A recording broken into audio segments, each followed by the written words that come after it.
Tarosian. I'm Salish Pandare. Al Weisman's my name. My name is Waddell Stump Sr. My name is Earl, old person.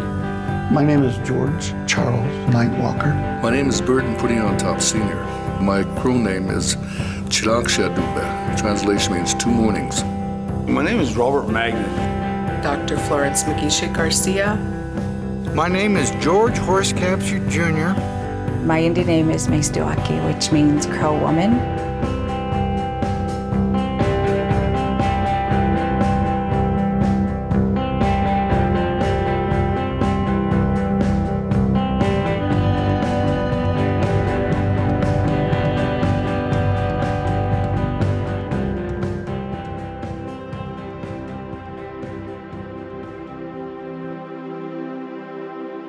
Native people have an appreciation for the landscape and the land, and they've taken care of this land for a long, long time.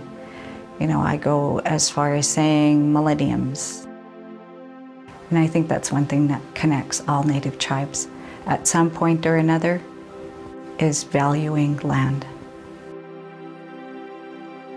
My favorite thing is just being able to roam all over Blackfoot territory, look at the landscape from a Native perspective, thinking, okay, my ancestors were here, like to see what the landscape has as far as stories and what it can tell us as people today. I don't know there's very many places like this that exist on Earth anymore. This land might be on a map in southeastern Montana today, but there's so much more involved in how that came to be. We share many traditions and values is what brings us together. Generosity, humility, honesty. Those are things I think that really manifest themselves here in a place that is very rural, very remote. And that's really, you know, a very almost sacred thing. We have shared history, shared culture, but we're very diverse, and many different combinations, from traditional to very advanced technologically, to progressive thinking, to very conservative socially. We cover a real spectrum of diversity within our own community.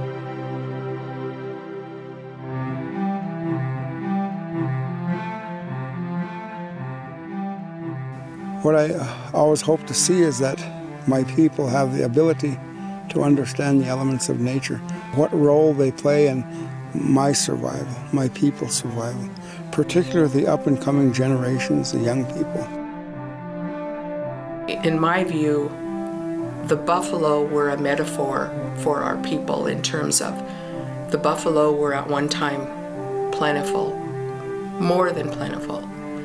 And they lived their lives and they provided life to our people. The buffalo were nearly annihilated. We're, you know, it's a blessing that we even have any true buffalo here. I see a parallel there in what happened to the buffalo and what happened to Native people in this country. You know, Native people, you know, at one time roamed free, lived their lives the way they wanted to, and were almost annihilated. And now we're coming back just like the buffalo. So that to me is something that just brings me so much hope.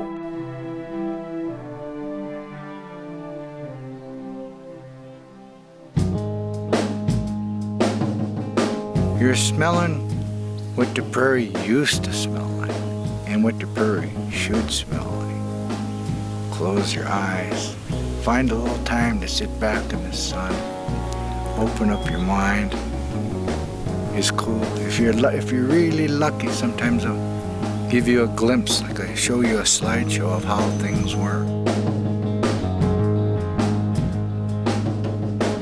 Even them just being out there, to know, you know, that connection for us to that animal is there. And if we want to see it, we want to go out there and look at it, pray to it, talk to it, sing to it, it's there for us to do that. And that's part of that healing process for us.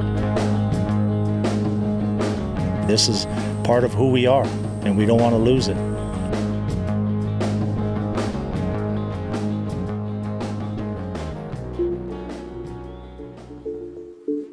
I envision my people having a better understanding of their way of life, both language and ceremony and song.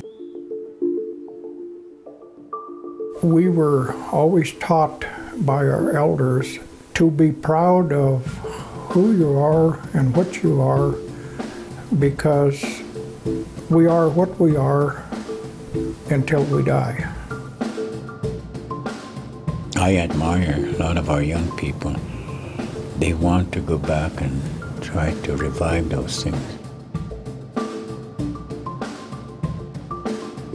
Today, when we put up our lodges, it's an opportunity for families to share with their children and grandchildren those traditional stories, that they know who they are as people. It is our way of celebrating the past into the new. I want our ancestors to realize that we're doing something good here. It's something that they died for, that eventually is going to have positive results. It's important for us as Indian people to continue to teach and to share what we have, so that hundreds of years down the road, they're still baking camas in the pit. They're still speaking our language.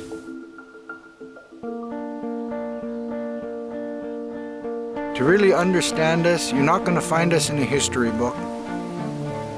You're not going to find us in a museum. You might find the remnants of us, but you ain't going to find us. It would be good if people had the time, if they really wanted to know us, laugh and cry with us, participate in our ceremonies, share your ceremonies with us.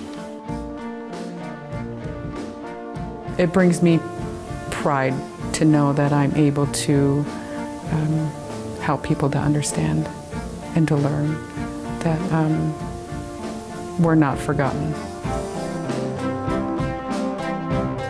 It's good that we have two different kinds of life, you know.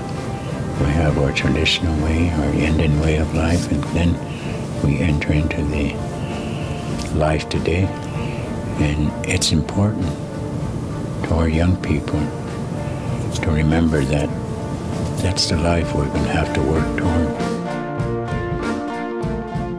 That would be my goal, that would be my dream, that our children will take their place in our society in a good way. If the foundation is solid, that foundation engulfs our language, our spirituality, then they can build on that. Our life is good, and it can be good. It's up to us individually.